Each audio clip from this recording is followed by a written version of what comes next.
I never wanted the farm. I told her that. The very first time she mentioned it. It's nothing you'd care for, she said, brushing my questions aside. The tone wasn't casual. It was final. So, I didn't press.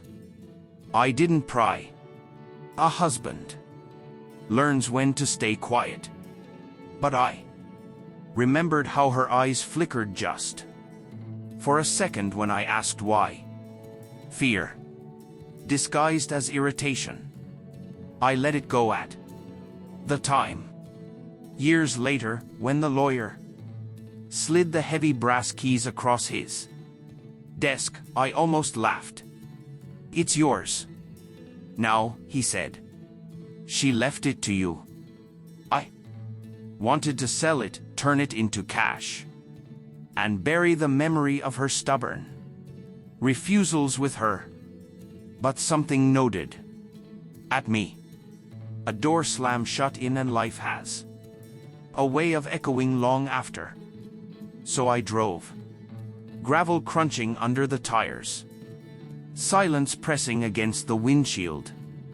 By the time I reached the farmhouse, dusk had lowered itself like a curtain. The lock turned too easily, as if it had been waiting. The smell hit first, damp, metallic, familiar in the way blood is familiar. Then my eyes adjusted, and I lost my breath. Cages lined the walls. Not for animals, for people. Chains bolted to the floor, a chair in the center, leather straps worn from struggle, tools laid out on the steel table, surgical, precise, cruel. Her farm had been her secret, and her secret was horror. You don't spend 20 years with someone without learning the texture of their lies. I thought I knew all of hers. The late nights explained by work, the trips to check on the farm, the locked ledger in her study. I never saw her open. But here was proof. She had lived a double life. A predator in silk dresses, sitting across from me at dinner asking how my day had been. And the worst part, the faces. Photographs taped to the walls. Men, women, even children. Not strangers, people I knew. People from our town who had vanished without answers. Their eyes frozen in snapshots stared into me. I sank into that chair, her chair, and let the weight of it crush my lungs. She had forbidden me from this place because she knew if I ever saw her, kingdom would fall.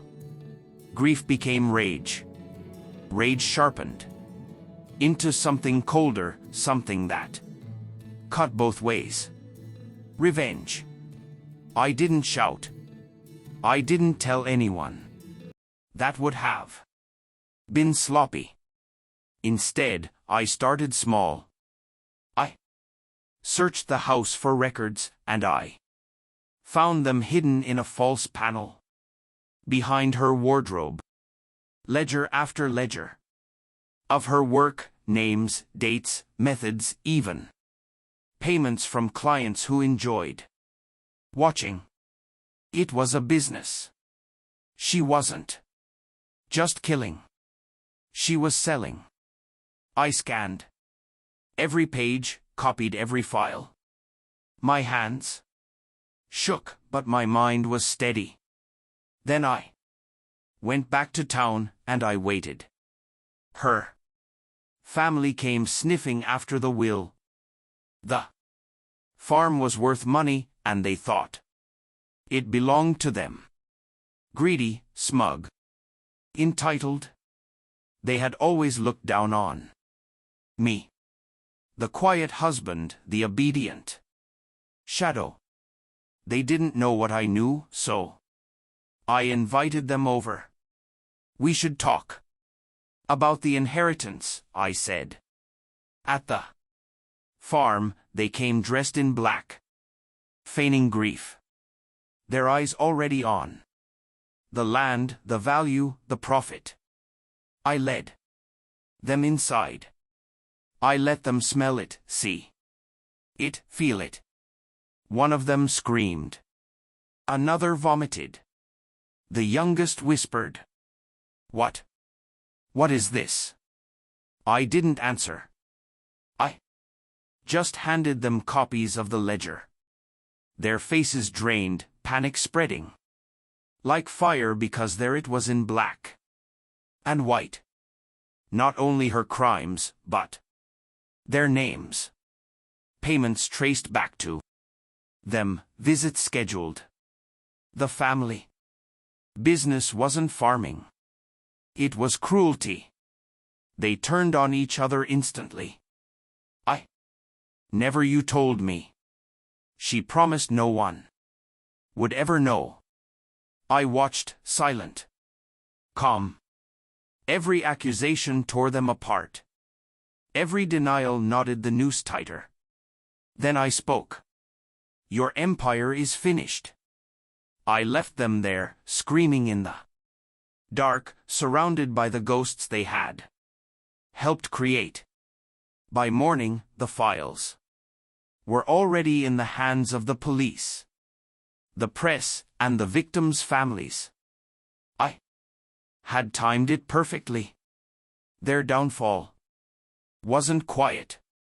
It was public, televised, irreversible. The trial was chaos. Her brothers swore. They were framed. Her sister wept, begging for mercy. But the evidence was iron. Financial records, DNA traces in the cages, testimonies from families. Finally given the truth. I sat in the back of the courtroom, hands folded, a grieving husband playing his role. No one suspected my hand in orchestrating it. Why would they? I was the man who had lost his wife, the man who had inherited her curse. When the verdicts came down, guilty, guilty, guilty, I didn't smile. I didn't need to. Their eyes found me anyway, burning with hatred, with recognition. They knew I had become the ghost that haunted them. Sometimes at night, I returned to the farm, not to relive, but to remember. The cages are gone, the tools confiscated, but the silence remains thick as ever. I stand in the doorway, where I first lost my breath, and I inhale slowly, steady now. The air no longer smells of blood, only dust and endings. She thought she could keep her secrets buried in these walls. She thought death would silence the truth. But I was patient. I was precise. I turned her forbidden kingdom into her family's grave. Do I regret it? No. Regret is for the powerless. I had lived under her rules for too long, blind to the monster sharing my bed. She forbade me from entering this place because she knew one glimpse would shatter everything. And she was right.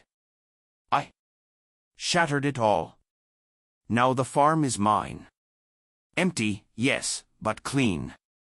Sometimes I wonder if I should sell it, but then I think no, it should stay. Not as a prison, not as a secret, but as a monument to betrayal, to revenge, to the simple truth that in the end the last breath is mine.